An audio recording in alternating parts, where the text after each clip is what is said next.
BCN Radio.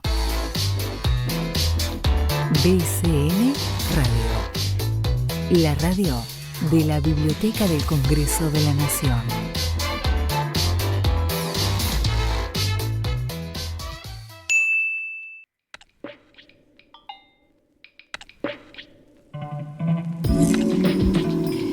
Ciberpolítica, el programa de comunicación política y tecnología.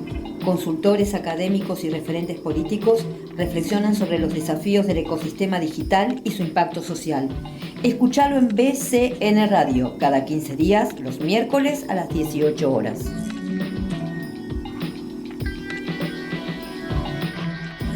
Bueno, hola, ¿qué tal? ¿Qué tal, Denú? ¿Todo bien? Excelente con este calorcito que detesto tanto. ¿Vos todo bien? Acá hace calor. Sí, hace tremendo. 11 grados hoy. Pero ¿sabes que vengo caminando en esta tarde hermosa y tomé calorcito? Bueno, está bien. ¿Vos cómo estás en esta primavera? No, yo quiero que venga la primavera. Yo necesito más sol, necesito más calor. Ya guardé toda la ropa de invierno. Bueno, hoy somos dos, porque le mandamos un saludo a nuestra compañera Sonia, que no pudo venir, pero que nos está viendo. Exacto.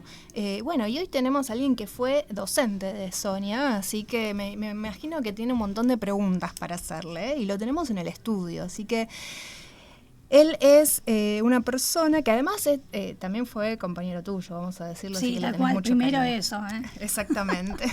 Bueno, con formación en ciencias políticas y en las esferas de marketing político, imagen y comunicación política, nuestro invitado de hoy brinda servicios de consultoría en temas de comunicación, imagen a políticos, instituciones gubernamentales, empresas, es docente de la UCA también, y hoy nos ayudará a analizar los resultados electorales. Así que bienvenido, Patricio Thompson, a los estudios de BCN Radio. Muchísimas gracias por la invitación. Placer estar con ustedes. Bueno. Qué tremendo, después de tantos años que nos conocemos. Claro, ustedes se tienen confianza, así que los dejo.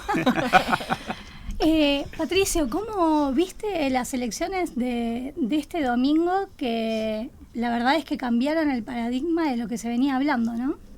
La verdad que es un resultado sorprendente, y esto no es algo que diga yo, digamos. No solamente colegas, periodistas, sino también los propios políticos han quedado sorprendidos con este resultado. Hablando incluso el gobierno, ¿no? Que pensaba que tal vez el resultado esperado, con el cual considerar una victoria, era estar 5 puntos abajo, menos 5 puntos abajo del peronismo. Los famosos 35 puntos, ¿no? Exactamente, de pronto se encuentra, una vez comenzado el conteo, de que la tendencia le daba que iba a salir primero en la provincia de Buenos Aires. No hablemos del resultado nacional, porque era lo esperable que el gobierno saliese primero, pero sí la sorpresa de la provincia de Buenos Aires. En misma línea con las elecciones de septiembre, en el cual uno también podía pensar, bueno, va a estar peleado, pero el peronismo va a estar un par de puntos arriba que la Libertad Avanza, y la distancia entre ambos también terminó siendo muy superior a lo que todos esperaban. Se hablaba del padrón de extranjeros, que si el padrón de extranjeros tuvo incumbencia o no, porque en las elecciones nacionales no votan los extranjeros, y bueno, y se hizo todo un análisis, ¿no? Como para poder fundamentar un poco qué fue lo que ocurrió. ¿Qué te parece? ¿Qué visión tenés de todo esto? A ver, el tema de los extranjeros puede haber tenido una pequeña influencia. Digo, el padrón de extranjeros es amplio, no todos ellos fueron a votar, y más o menos de quienes fueron a votar en septiembre en las mesas específicas de extranjeros, más o menos un 60-65% votaron al peronismo y un 30-35% a otras fuerzas. Eso no alcanzaría para explicar los resultados, sí pudieron haber sido alguna pequeña influencia. Yo creo que no sabemos todavía por qué sucedió todo esto, y es algo que vamos a estar analizando estos días. Recordemos que estamos a 3 días del resultado de las elecciones. Va a haber que hacer mucha investigación, no solo desde la ciencia política para entender los resultados duros, ¿no? Comparando elección con elección, sino también desde el estudio de la opinión pública, ¿no? De que, bueno, ¿qué pasó para que muchos bonaerenses, y argentinos también, en las elecciones anteriores votaran de una manera y en esta de otra? ¿Qué sé yo? Hay algunos distritos donde la participación bajó, en otros subió, ¿sí? En otros perdió votos el peronismo, en otros los mantuvo, en otros mantuvo la Libertad Avanza, en otros sumó la Libertad Avanza, con lo cual obviamente hay que hacer un análisis distrito por distrito qué pasó. Y lo mismo provincia por provincia. Recordemos que las elecciones acá fueron 24 elecciones, no fue una única elección. Nosotros tenemos obviamente la tendencia a la hora de simplificar y encontrar ganadores y perdedores, de sumar absolutamente los votos de todos los distritos, dependiendo de la fuerza o a quién está aliada, y tratar de hacer análisis completos. A mí me gusta más ir a analizar distrito por distrito a ver qué fue lo que pasó. Sí, además hubo elecciones concurrentes y en algunos distritos hasta con diferentes sistemas, tuvimos a nivel nacional, se estrenó, digamos, la boleta única papel, pero en otros lugares se siguió votando a nivel provincial con la boleta partidaria, ¿sí? El impacto de la boleta única papel. ¿Tuvo algún tipo de incidencia? Ahora hay un montón de repercusiones y de análisis también de cómo se hicieron los conteos. Están circulando por redes sociales un montón de cuestiones, ¿no? En donde este sistema que a priori parecía más transparente, bueno, hay ahí algunas cuestiones. A ver, como con todo sistema de votación, siempre vas a tener gente que está a favor y gente que está en contra. Desde mi punto de vista personal y profesional, la boleta única papel es un avance enorme a lo que teníamos antes.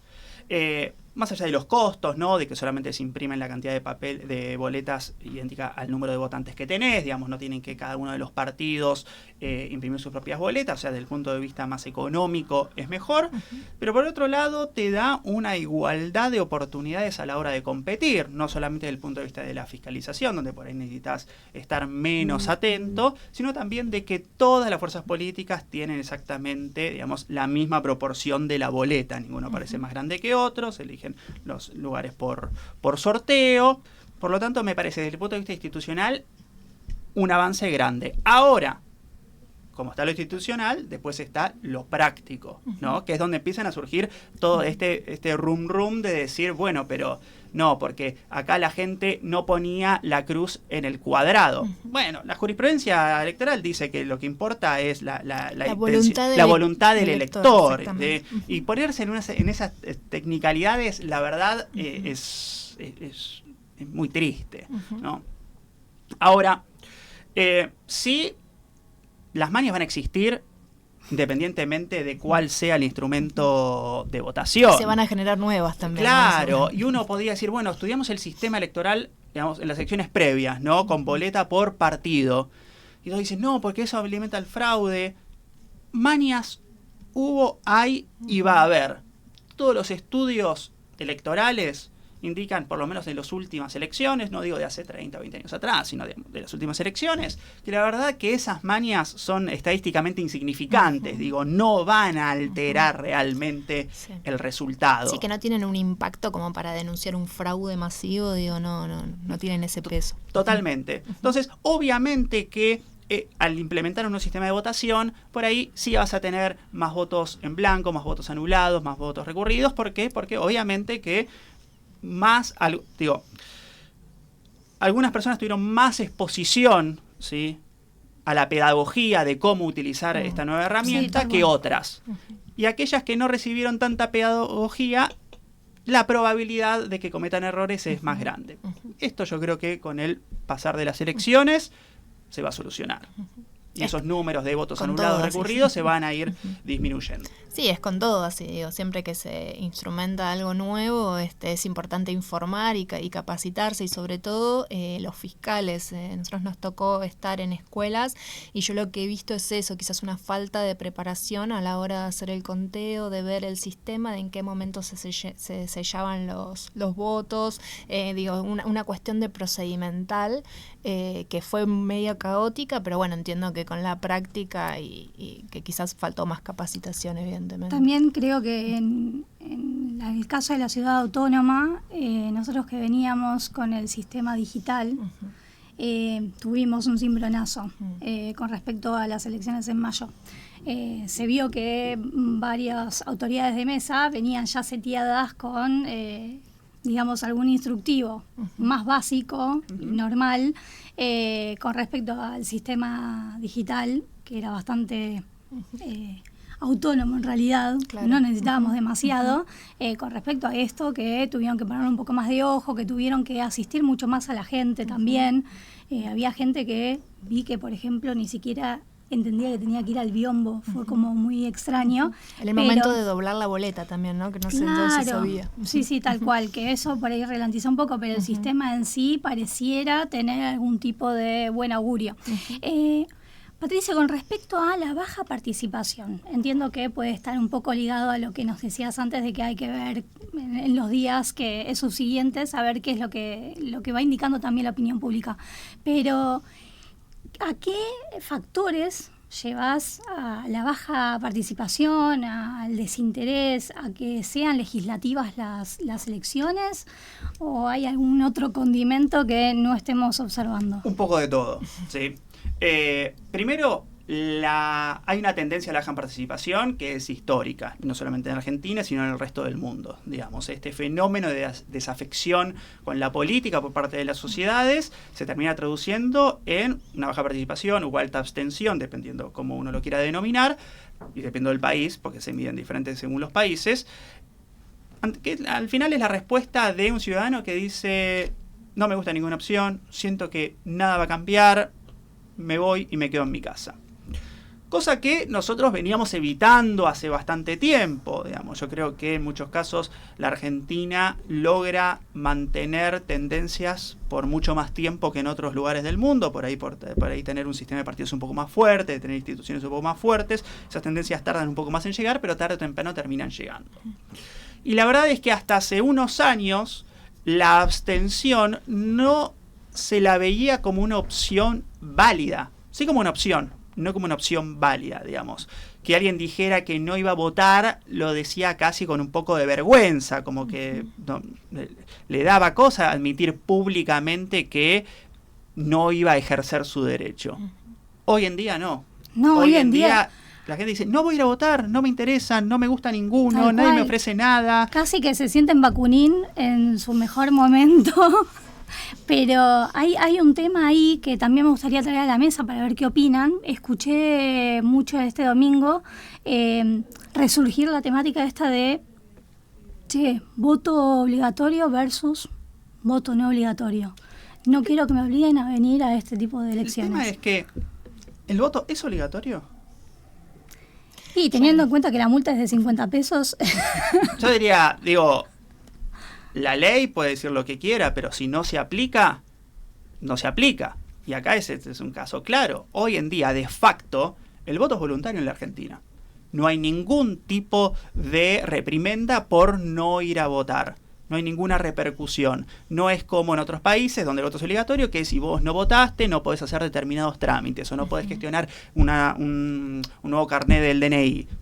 Hay un montón. En otros países donde el voto es realmente obligatorio, uno, por un lado, o justifica por qué no pudo ir a votar, porque la verdad que siempre hay algunos imponderables, pero por el otro lado, vos tenés una sanción por no hacerlo. Si no hay sanción, la verdad es que no podemos considerar que el voto es obligatorio en la Argentina. Ahora, yo no hago ahí una correlación directa con la baja de participación. Me parece que la baja de participación viene por otro lado. Por ahí, esa baja participación sería menor si hubieran mecanismos de castigo. Puede que sí, pero no quiere decir que la tendencia a la baja no fuera a existir si tuvieras mecanismos de castigo. Exacto. Y lo que pensaba es, hay cierta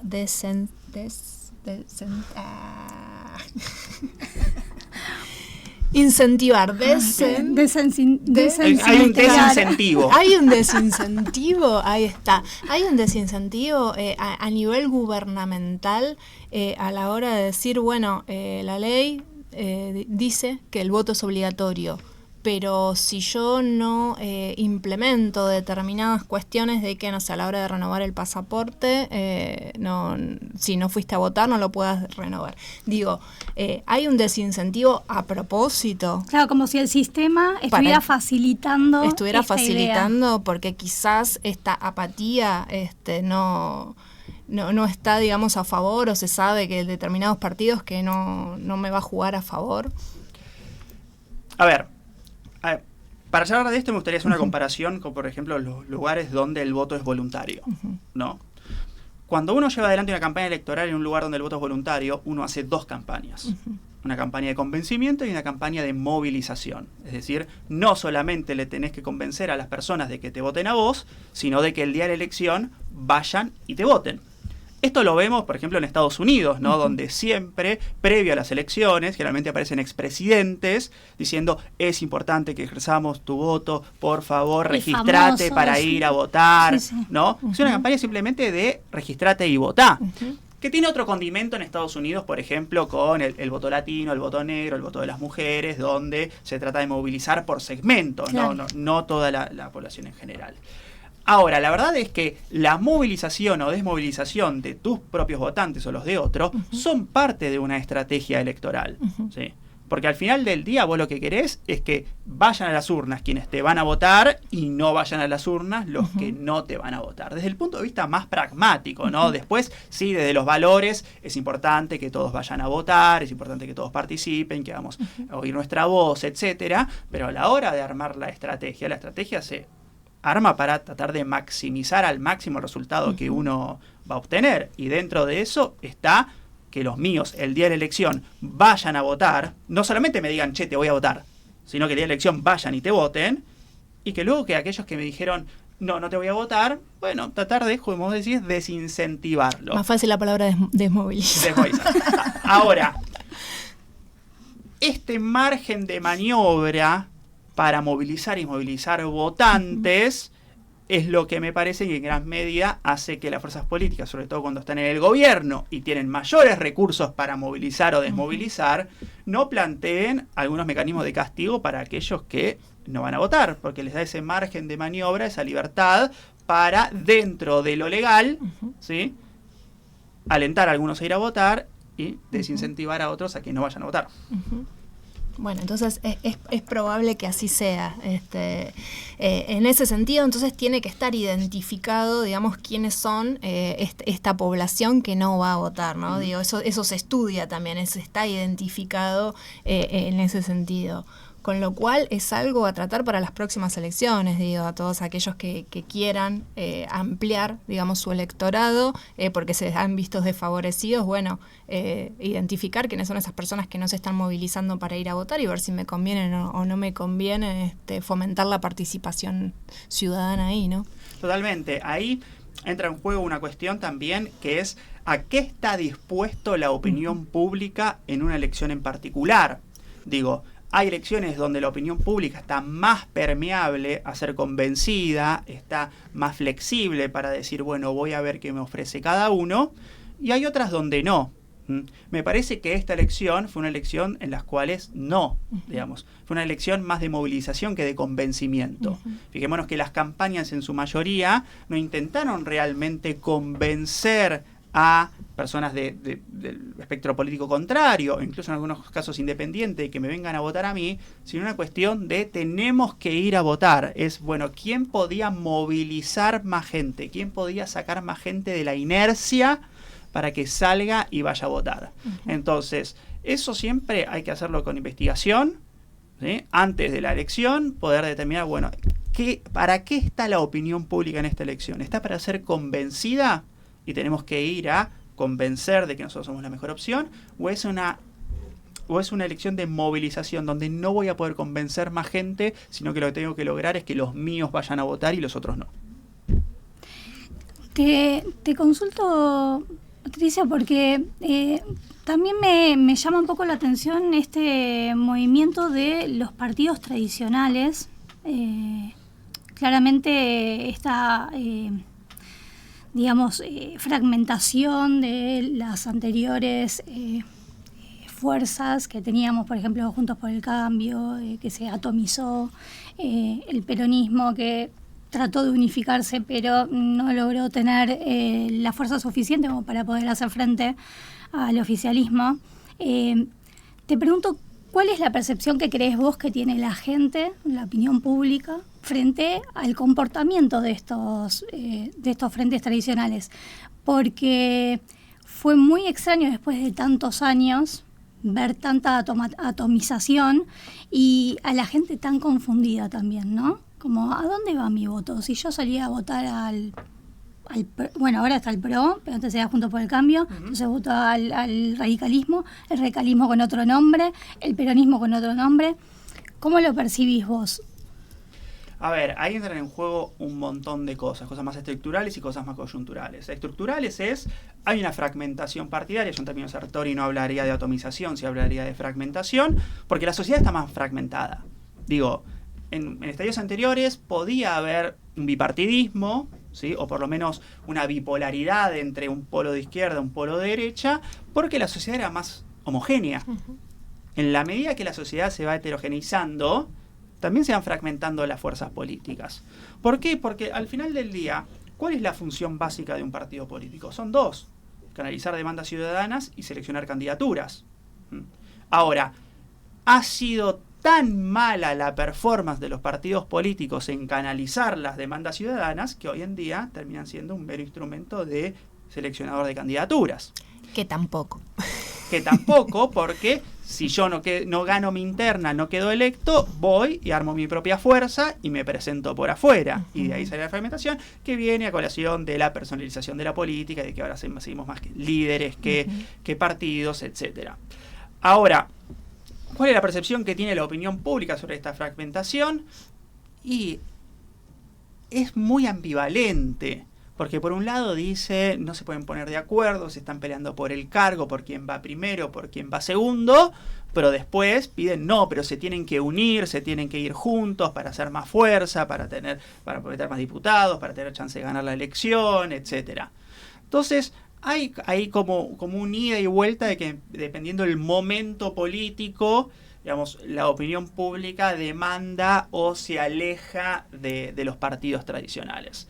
Ahora, los partidos tradicionales lo que tienen es que hoy en día tener un único nombre, una única marca, es encorsetarse, ¿no? Y tal vez esa idea de ser flexibles, de ser moldeables, que se instaló sobre todo con el paradigma del marketing político, ¿no? Esta idea de que yo no necesito presentar una ideología, sino que yo lo que necesito es generar una coalición ganadora de votantes, es decir, sumar suficientes segmentos heterogéneos del electorado que me permitan alcanzar el resultado que yo quiero, me parece que está entrando en crisis. ¿Cuál es el modelo de comunicación que se viene? No lo sé, porque digamos, cuando sucedió el famoso debate Kennedy-Nixon, nadie dijo en el momento, ahora comienza la era del marketing político, sino que fue un hecho que, digamos, a lo largo del tiempo se fue consolidando y fue dando lugar a un nuevo paradigma de comunicación. Me parece que estamos frente a un cambio de paradigma donde me parece que sí, las narrativas con algún componente ideológico van a tener una importancia mucho más grande de la que tenían hasta ahora. Lo estamos viendo sobre todo en los movimientos más, se puede decir, en el espectro ideológico de la derecha, ¿no? Que tienen determinadas posturas, en algunos casos contradictorias, pero el ser humano es contradictorio, digamos, no tenemos que tenerle rechazo a la contradicción, porque el ser humano de por sí es contradictorio, pero que tienen un ideario, tienen 2, 3 puntos que dicen, nosotros vamos con esto, o sea, el libre mercado, la propiedad privada, el derecho a la vida, la familia tradicional, digamos, lo que ustedes consideren, tiene un cierto ideario.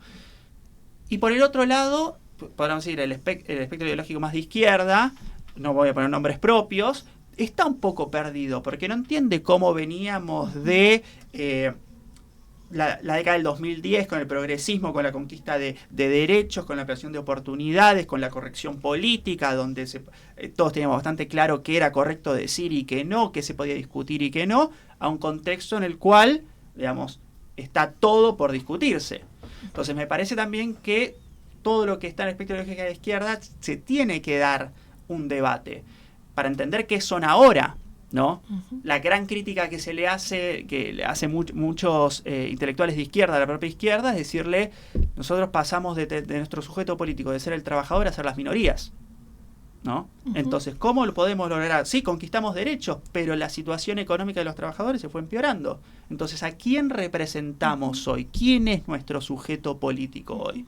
Y me parece que más allá del debate, desde el punto de vista de la comunicación, construir una narrativa que realmente interpele a esos sectores y los haga sentir parte y los haga sentir empezar a sentir la necesidad de salir a, entre muchas comillas, pelear por eso. Pelear me refiero a movilizarse, a militar, a discutir las ideas en los círculos en los que no hablo pelear físicamente, obviamente, pero me parece que vamos hacia un contexto donde las narrativas con cierta carga ideológica van a ser el eje ordenador y no el resultado de una encuesta que me diga, bueno, este segmento seguro te vota, podría llegar a votarte, nunca te podría llegar a votar, entonces sumamos este segmento, llegamos a los números que necesitamos para meter X cantidad de diputados.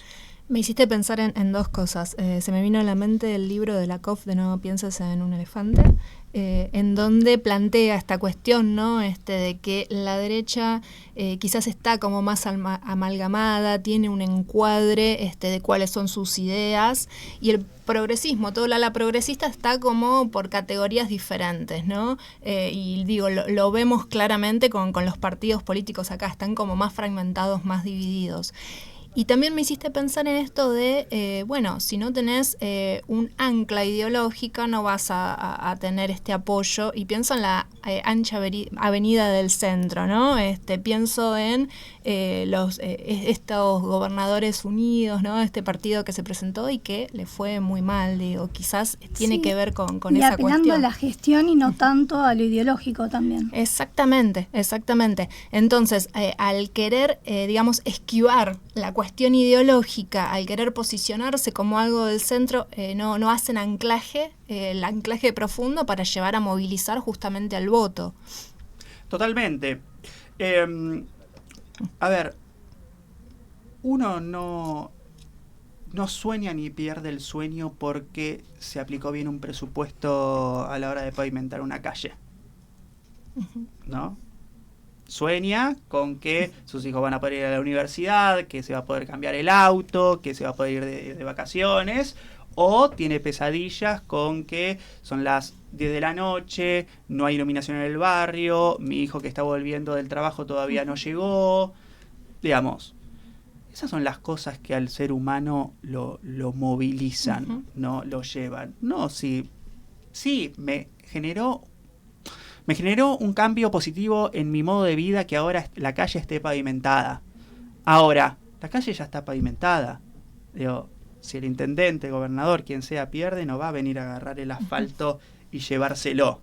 Ahora, el miedo a que mis familiares no lleguen a casa, que les pase algo, eso es algo más permanente. Con lo cual, una postura por ahí más ideológica sobre cómo abordar ese tema de una manera en la cual mejore mi calidad de vida, desde los valores, ni siquiera te hablo desde la política pública, desde los valores, de sentirme escuchado, de sentir que alguien está pensando en el problema que yo tengo, tiene mucho más valor que la política pública. ¿Qué decir que la política pública no sirve? No, la política pública tiene que estar, la política pública es muy importante, digamos. Una se hace sinergia con la otra. Pero lo que vos decías recién de no pienses en un elefante, ¿no? Que hablamos de la derecha, que decís, bueno, sí, yo creo que hoy en día, para gusto de algunos y mal de otros, la derecha tiene una característica que hoy en día la izquierda no tiene, que es la nitidez. La derecha no tiene miedo en decirte qué piensa, no tiene miedo en decirte qué es lo que propone, cosa que la izquierda sí. La izquierda, yo quiero equilibrio fiscal. Le pasa a la izquierda, ¿vos estás a favor del equilibrio fiscal? No, bueno, pero la cuestión es que si tomamos la deuda con el presupuesto... No, acá es una pregunta muy, muy simple. ¿Estás a favor o en contra del equilibrio fiscal? ¿Estás a favor o en contra de los piquetes? ¿Estás a favor? Digo... Entonces, hay una nitidez que en este contexto actual, y por ahí nos corremos un poco más de la política y vamos para ir a una cuestión más sociológica o incluso antropológica, el momento en el cual vivimos, ¿sí?, es un momento donde el ser humano nunca ha tenido acceso a tantas fuentes de información. Y no solamente tiene acceso a una infinidad de fuentes de información, sino que tiene la capacidad de elegir qué consume y qué no consume. Por lo tanto, hoy somos mucho más quisquillosos sobre a qué le damos pelota y a qué no. Siendo conscientes que en Internet, digamos, podemos encontrar de la más variada información, de la que está chequeada, de la que no está chequeada, de la que es verdadera, de la que es falsa, de la que es producida por inteligencia artificial o que es producida por un ser humano, y que dentro de esa mar de desinformación, empezamos a buscar certezas. Y ahí está esto de la respuesta que vos decías. La derecha tiene la respuesta de impacto concisa, clara, y la izquierda no. Nos vamos a meter ahora, vamos a una tanda y después del corte nos vamos a meter justamente en todo esto de la comunicación digital y cómo impacta en nuestras vidas. Así que bueno, vamos a una tanda y lo dejamos ahí.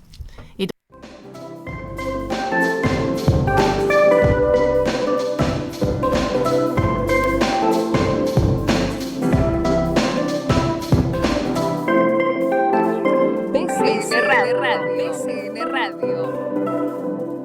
Podcast de literatura, deportes e información parlamentaria.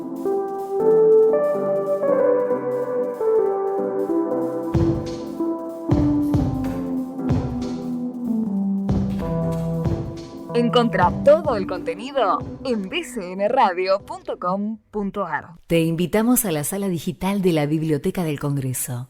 ¿Sabés dónde se encuentra?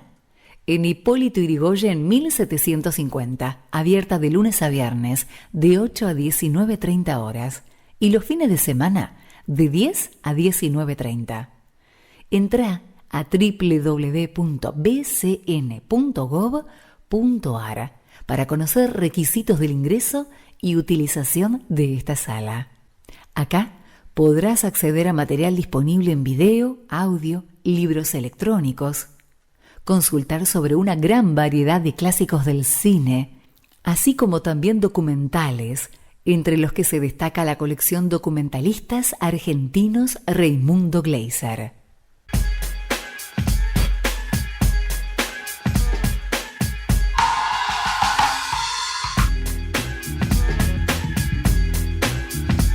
Espacio Cultural de la Biblioteca del Congreso. Exposiciones de arte, música, talleres, conferencias, seminarios, encuentros de lectura y narración y ciclos de cine en el Auditorio Leonardo Fabio. Entrada libre y gratuita. BCN Radio, la radio de la Biblioteca del Congreso de la Nación.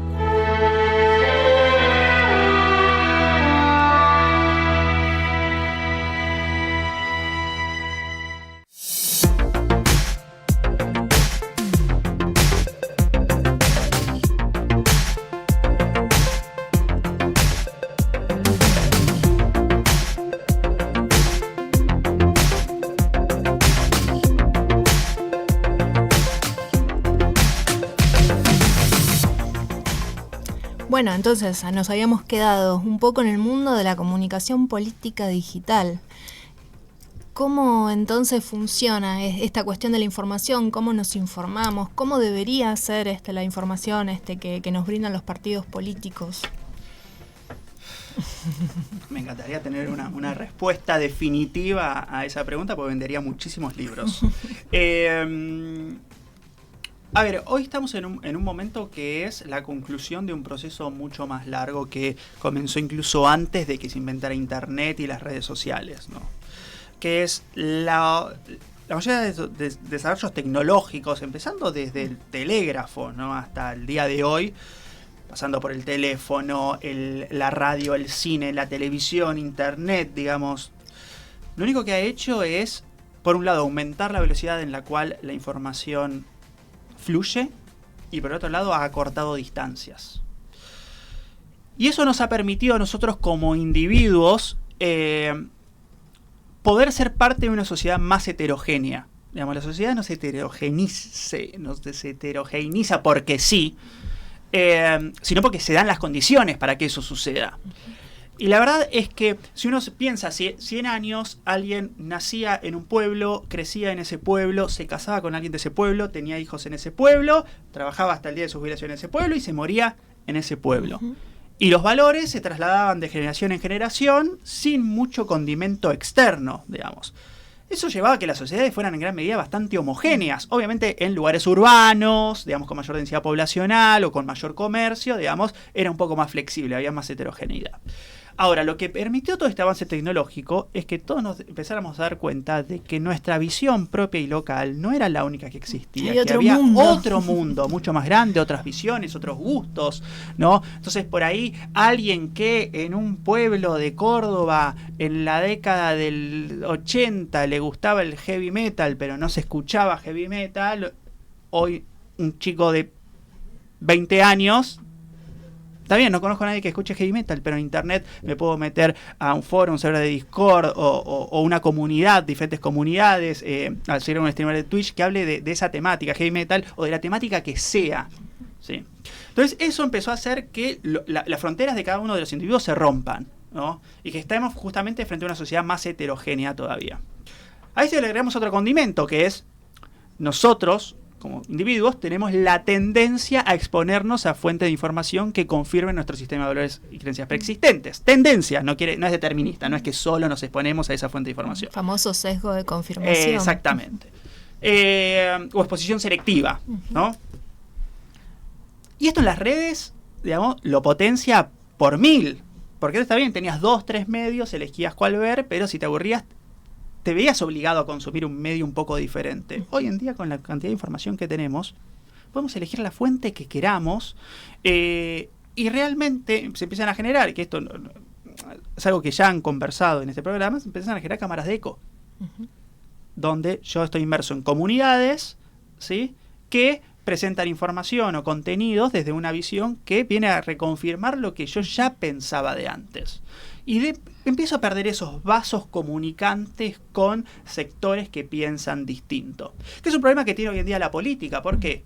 Porque la política, hoy en día, los partidos tienen vasos comunicantes entre ellos, pero sus electorados están perdiendo esos vasos comunicantes. Entonces, a la legitimidad de los partidos es ¿por qué te estás juntando a hablar con el dirigente del otro partido? Si es el enemigo, no el adversario, es el enemigo. Porque los vasos comunicantes son fundamentales en la democracia. Los partidos políticos los van a seguir teniendo, los dirigentes los van a seguir teniendo. El problema es que las bases los están perdiendo, ¿no? Y generalmente el contacto que hay es más para chicanear, para pelear, para que otra cosa. ¿A qué le sumamos a todo esto? Que la invención de las redes sociales generó la figura del prosumidor. Alguien que no solamente consume, sino que produce información. Todos nosotros hoy tenemos capacidad de producir información, cosa que antes era un monopolio de unos pocos. Ahora, eso, por un lado, da libertad, democratiza la información, pero por otro lado baja su calidad, porque cada uno puede producir y decir lo que se le canta sin ningún tipo de chequeo. De ahí entran las noticias falsas, las fake news, que no son en su mayoría pensadas por los órganos de campaña o los gobiernos, son pensadas por una persona en su casa que dice, no, yo voy a decir que tal persona golpean bebés, ¿no? Y lo empieza a girar y la gente lo empieza a replicar no porque sea verdad, sino porque responde a lo que ya creía previamente. Por la verosimilitud. Exactamente. Además, ¿no? Y si a todo eso le sumamos la aparición de la inteligencia artificial, que puede empezar a producir contenidos de manera automatizada, digamos, donde uno le pone un prompt y la inteligencia artificial empieza a producir. Y completamente adaptativa. Totalmente. Realmente estamos en un momento en el cual uno no puede saber qué es verdad, qué no, y se termina llevando más por esto, más por, che, esto me parece verosímil, esto coincide con mi sistema de valores y creencias, porque la posibilidad de saber si es verdadero o no, ya no existe. Algunas redes intentaron implementar algo así. Digo, Twitter en su última fase de Twitter, antes de ser X, había establecido algunas etiquetas en algunos perfiles diciendo, por ejemplo, con la guerra en Ucrania, ¿no? Esta cuenta pertenece a un medio de la Federación Rusa, o este influencer está alineado a no sé qué de Ucrania, ¿no? Y que uno ahí podía ver.